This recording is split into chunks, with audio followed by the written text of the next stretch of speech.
Assalamualaikum warahmatullahi wabarakatuh. Saya Novianti dengan NPM 202121579002. Izinkan kami dari kelompok 10 untuk mempresentasikan hasil diskusi kelompok kami mengenai materi ekokritik sastra dan antropologi sastra. Berikut pembahasan dari kelompok kami. Yang pertama yaitu pengertian ekokritik sastra, yang kedua ekokritik dan kajian sastra, yang ketiga kajian puisi ekologi sebagai genre sastra, yang keempat pengertian antropologi sastra. Baik, untuk materi selanjutnya yaitu pengertian ekokritik sastra. Ekokritik sastra adalah studi tentang hubungan antara sastra dan lingkungan fisik. Menurut Brodfelty pada tahun 1996 halaman 19.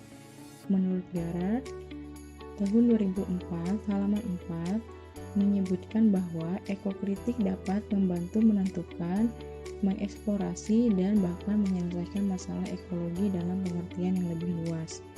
Selanjutnya, menurut Carriage pada tahun 1998 mengungkapkan bahwa ekokritik ingin melacak ide atau gagasan tentang lingkungan dan representasinya. Selanjutnya yaitu untuk dapat dikatakan sebagai sastra ekokritik, Lawrence Bull menyebutkan sejumlah kriteria yaitu yang pertama, lingkungan bukan manusia hadir, tidak hanya sebagai sebuah bingkai, tetapi sebagai kehadiran yang menunjukkan bahwa sejarah manusia diimplikasikan dalam sejarah alam. Yang kedua, kepentingan manusia tidak dipahami sebagai satu-satunya kepentingan yang sah atau legitimate. Yang ketiga, akuntabilitas manusia terhadap lingkungan merupakan bagian dari orientasi etis teks. Beberapa pengertian lingkungan adalah sebagai suatu proses bukan sebagai pengertian yang konstan, atau suatu pemberian yang paling tidak tersirat dalam teks. Menurut Bull tahun 1995 pada halaman 7 sampai dengan 8. Baik, untuk materi selanjutnya akan dibacakan oleh teman saya Kak Eli. Waktu dan tempatnya dipersilahkan. Terima kasih Kak Novi. Baik, saya akan melanjutkan pembahasan selanjutnya, yaitu ekokritik dan kajian sastra.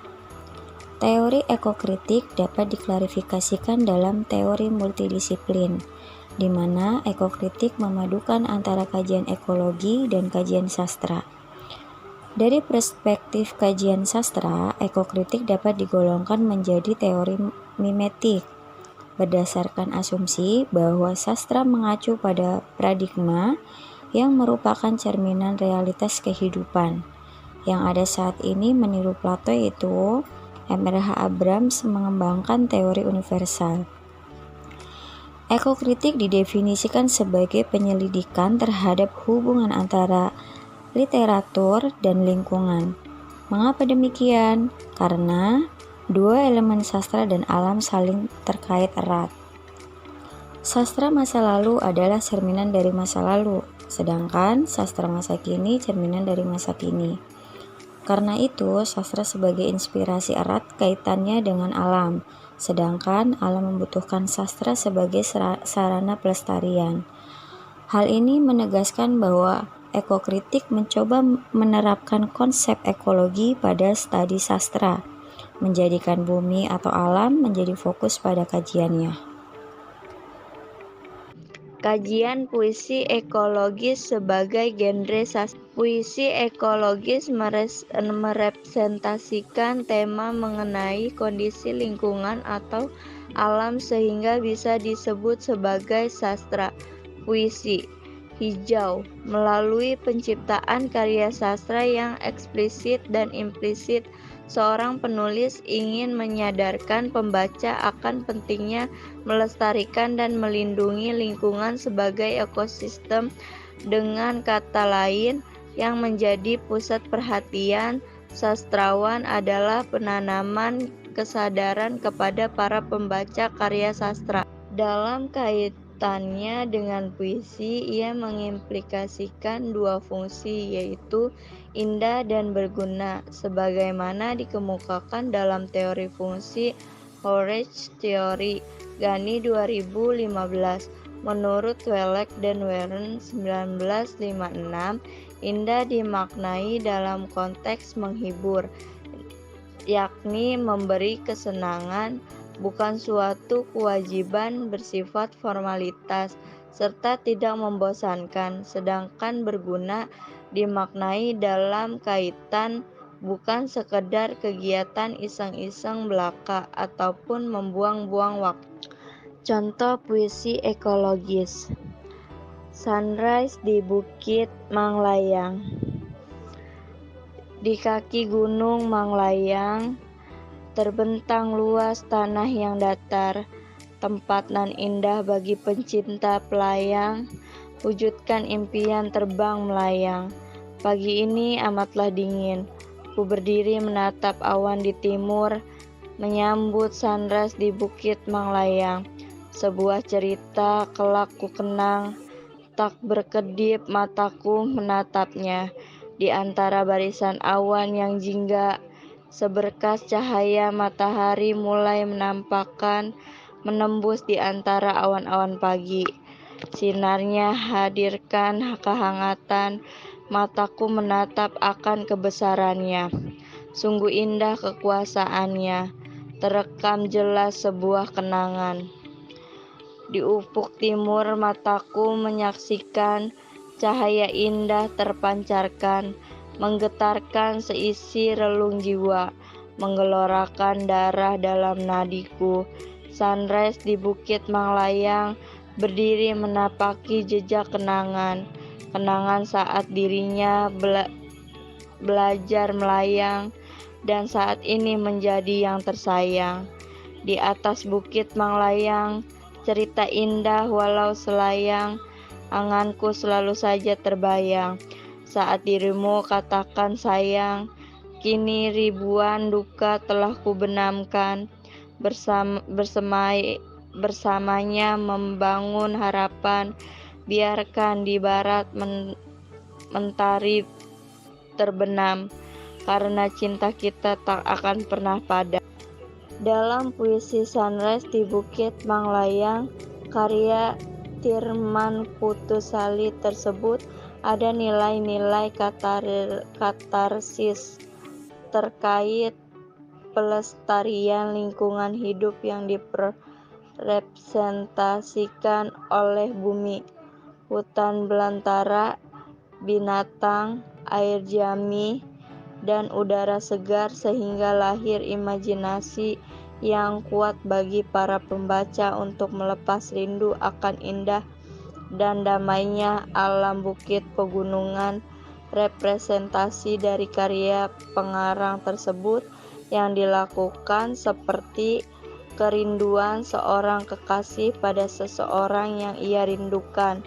Dalam hal ini, puisi karya Tirman Kutusali, Sunrise di Bukit Manglayang, secara nuansa imajiner bisa diklasifikasikan atau digolongkan kepada salah satu sastra hijau, di mana puisi tersebut membahas pesona lokasi alam kawasan pegunungan Manglayang yang indah dan mempesona saat.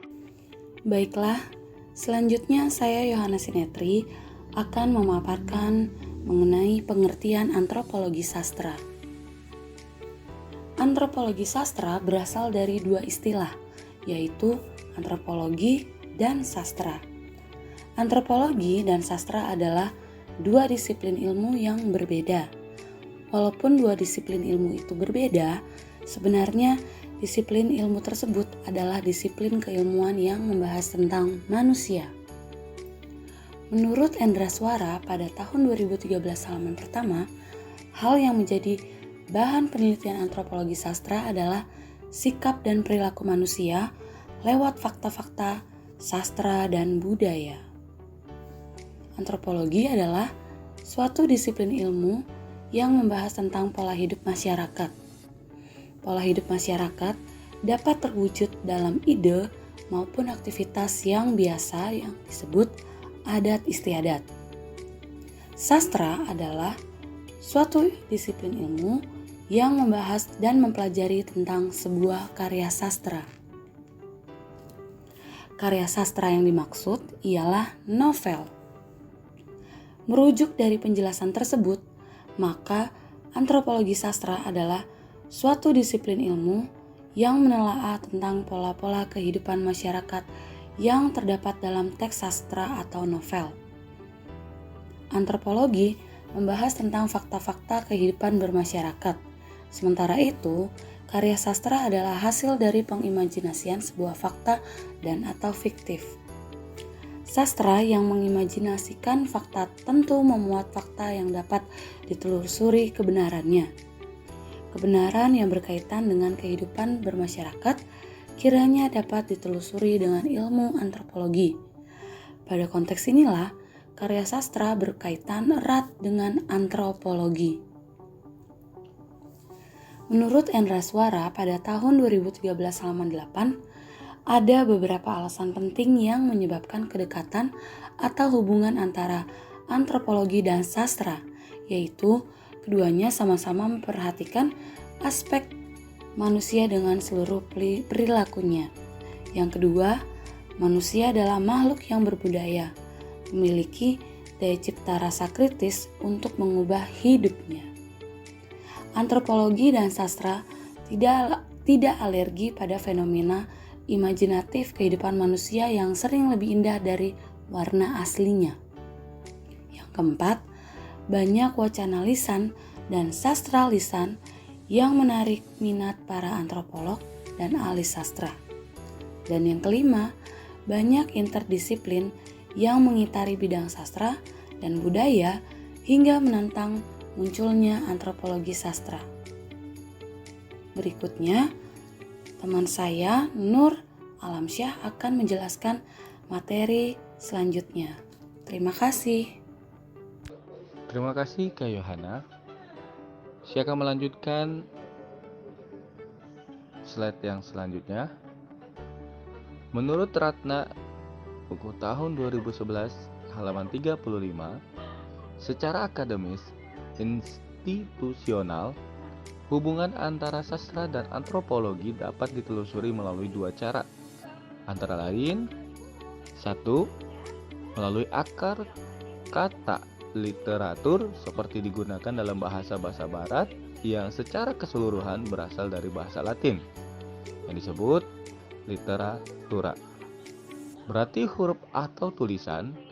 Adapun karya antropologi dalam bentuk apapun adalah tulisan, dapat ditranskripsi sebagai tulisan. Pada hubungan inilah berkembang etnografi yang pada dasarnya tidak berbeda dengan novel, mantra dengan puisi, seni pertunjukan dengan drama, dan sebagainya.